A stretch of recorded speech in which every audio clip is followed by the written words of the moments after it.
Gak ada obat. Gibran bener-bener bikin skakmat. Lagi rame nih guys.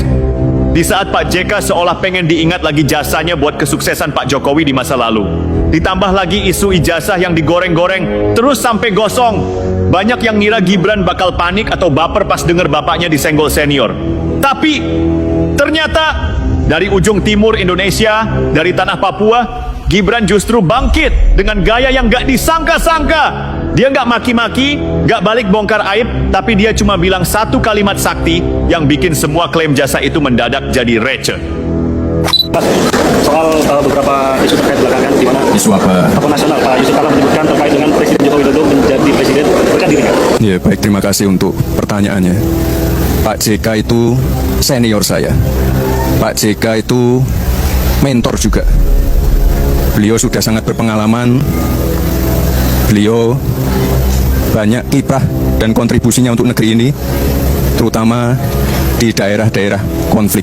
Jadi beliau itu adalah teladan untuk kita semua, dan ya saya sangat berterima kasih sekali untuk masukan-masukan dan juga evaluasi dari Pak JK. Pak JK itu idola saya. Gimana bisa seorang anak muda bikin politisi kelas berat mati gaya cuma pakai kata idola dan mentor? Ini sih bener-bener level dewa dalam komunikasi politik. Kita bakal kupas tuntas gimana Gibran membela martabat ayahnya dengan argumen yang gak murahan. Cara Gibran Raka Buming Raka membela tanpa ribut. Kita ini hidup di zaman dimana orang merasa belum berpolitik kalau belum teriak. Kalau nggak pakai urat leher, dianggap nggak punya prinsip. Kalau nggak counter attack pakai narasi pedas, dianggap penakut.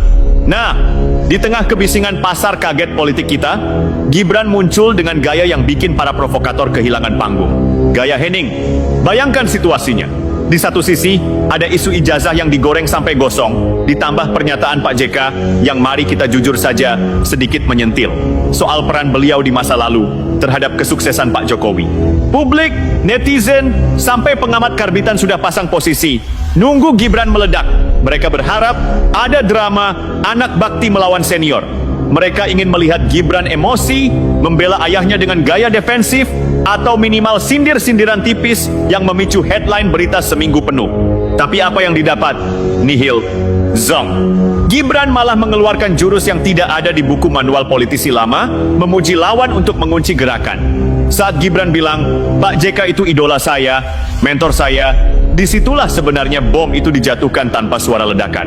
Ini adalah teknik deflection yang sangat elegan. Dengan menyebut Pak JK sebagai idola, Gibran secara otomatis menghapus narasi konflik yang sedang dibangun oleh pihak-pihak yang ingin mengadu domba. Secara psikologis, kalau kamu sudah dibilang idola dan mentor oleh orang yang sedang kamu kritik, kamu mau lanjut menyerang lewat mana? Mau galak lagi? Nanti malah kelihatan seperti orang tua yang hobi merundung anak muda yang justru hormat padamu. Di titik ini, Gibran tidak sedang membela ayahnya dengan kata-kata, tapi dia sedang memposisikan ayahnya lewat dirinya di tempat yang tak tersentuh oleh konflik receh. Pesan tersiratnya begini, kalau Anda merasa berjasa pada ayah saya, ya sudah, saya terima kasih. Anda kan mentor kami. Jadi, buat apa saya ribut sama guru saya sendiri? Skakmat, fitnah dan narasi kebencian itu butuh bahan bakar berupa reaksi. Begitu Gibran bereaksi tenang dan justru merangkul, mesin fitnah itu mendadak mati karena nggak ada asupan konflik. Lawan-lawannya sudah menyiapkan skenario. Kalau Gibran marah, mereka akan bilang Gibran anti kritik. Kalau Gibran diam saja tanpa statement, mereka bilang Gibran pengecut. Dia malah muncul dengan narasi yang sangat humanis dan ngadem-ngademi. Dia mengakui kontribusi Pak JK untuk negeri, terutama di daerah-daerah konflik.